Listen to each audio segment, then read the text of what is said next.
Hi, my name is Ken Rasmussen. I wrote a microbiome prescription website, and today I want to look at a refactor component of it, which will help people hopefully plan their meals and menus for day-to-day much easier and consistent with suggestions for microbiome prescription.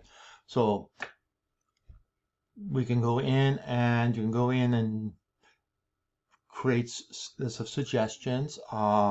For example, the standard way I suggest nowadays is just give me suggestions which execute 4 separate methods of calculating suggestions, going on different sets of assumptions, and then producing consensus. You will now notice there's a new list item called Food Menu Planner. All you do is click it across. Now, you will find here one or more of your samples listed. Sample suggestions are kept for 24 hours on the website and then deleted. And the reason they delete it is that most of the time people don't use them after 24 hours and they're just wasting storage, which means increased running costs. So in order to keep the running costs down, we delete after 24 hours. So we have, in this case, we have 2 samples.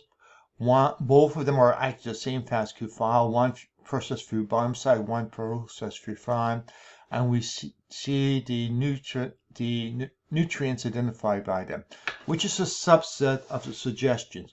What we are doing is we pulling out from all suggestion things which are actually defined to be nutrients in terms of analysis of food from other sites. So the result is here's 134 items. And what we're going to do is we're going to use them to look at food which may never have been tested explicitly for microbiome shift. We know that these are the nutrients which cause desired microbiome shifts, and thereby we can use the food contents to determine whether or not we should or should not be doing something based on the nutrients in it. It's a secondary method, a bit more removed than using actual study that tries, let's say, apples or watermelons.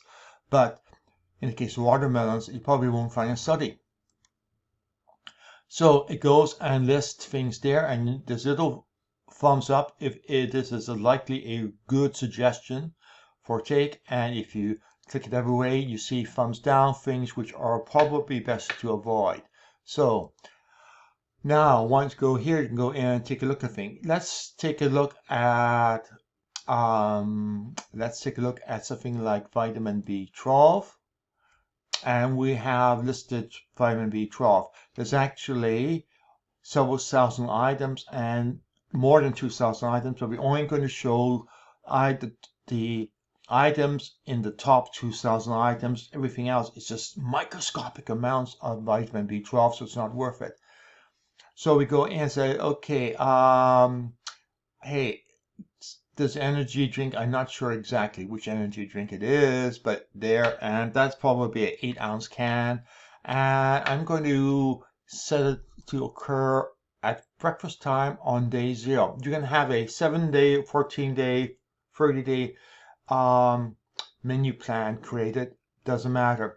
And you can pick what time of day their breakfast, lunch, afternoon tea, supper, or if you are a hobbit, second breakfast, third breakfasts, etc. So everything is broken down to the closest hour, which should give you enough flexibility. So we click the plus sign here and we get the information displayed up here, meaning that it was added to the menu.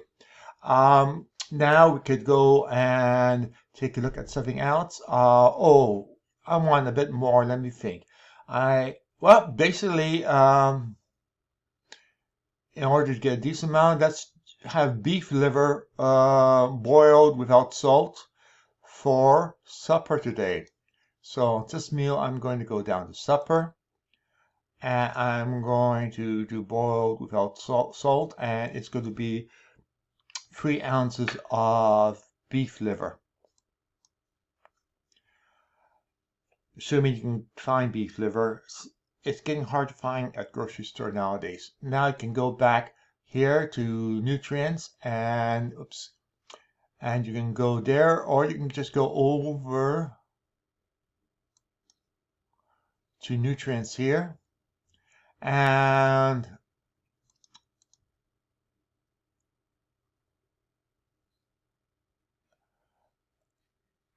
go through the list. That should have there. Let's go back here and okay, and something is slightly off. Okay, so we're back to the list. We can now go down to something like, oh, caffeine. So here we have caffeine. We can go for tea or for coffee. And let's suppose we decide to have a cup of coffee for midnight. It's not probably the best time. Let's try for 8 a.m. in the morning. So we add coffee there. And then for lunch, we'll add coffee. And we have other choices there. Let's go for afternoon tea, 8 ounces for afternoon tea. So we are busy adding things one at a time. And now if you want to see what your plan is, click here and voila, you have everything you have added and you have your basic menu so far into the day. And we can go back and look at food specifically. And let's suppose we want to look at a sandwich.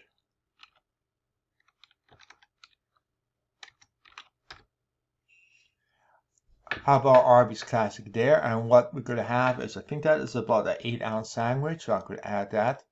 Whoops, for afternoon tea. And let's do. Ooh. Let's go and look at a pizza. And we'll change the time to supper for a pizza. Hey, let's go for that brand. And I think we're probably talking about 8 ounces of pizza. Now we can go back to the meal plan and voila, we see what's going. We have supper, we have lunch, breakfast, afternoon tea. And now when we click over plan nutrients, we can see how well we are doing in terms of the amount for a variety of things. We have caffeine here, and we can click here to see how much we have and where it's coming from. And so far everything's good. Over here we have the daily recommended dosage, and we generally should ensure the dosage is above that. So fireman is above that. Remember, these are minimum dosages. They may not be therapeutic dosages. Therapeutic dosages can be much higher. Vitamin C, 75. Oh, so we are low on vitamin C. Okay, let's go over and see about trying to improve vitamin C. Green peppers free dry, or let's try 4 ounces of green peppers for supper, and we'll add that. And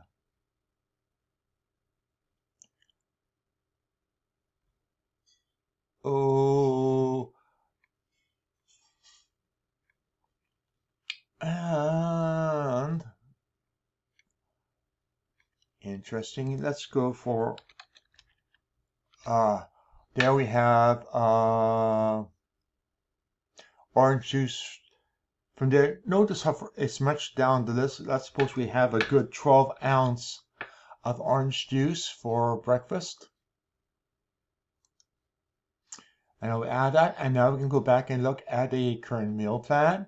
And we see breakfast, coffee, energy drink, 12 ounces there. Oh, we actually probably should have something more for breakfast. Let's go in and as in muesli. I think we have muesli in it somewhere. Oh, nope. Let's talk about cereal. There we have things. Let's hop down a little bit. There we go, muesli. I misspelled it. And let's suppose we have 6 ounces of muesli for breakfast. And let's check to make sure. Yep, I still have it at breakfast. Add it. And now we can go over and look at the current food plan. see what the current nutrients for the day is. We're not drinking enough water. That's pretty easy. That's easy to remedy. Liquid fats, we are a little bit short, believe it or not. And then we have other things there. But let's go and take a look at the critical things. We are in general good. For some things, there's no daily recommended intake, which is fine. And we then generally want to check the negatives. And we have Trinity, which is well above the suggestion. And now we just can click details and find out where all of this unwanted vitamin A comes from. It comes from the beef liver. So we remove it. So we have added things according to what we should be doing. We've also tossed in things at random.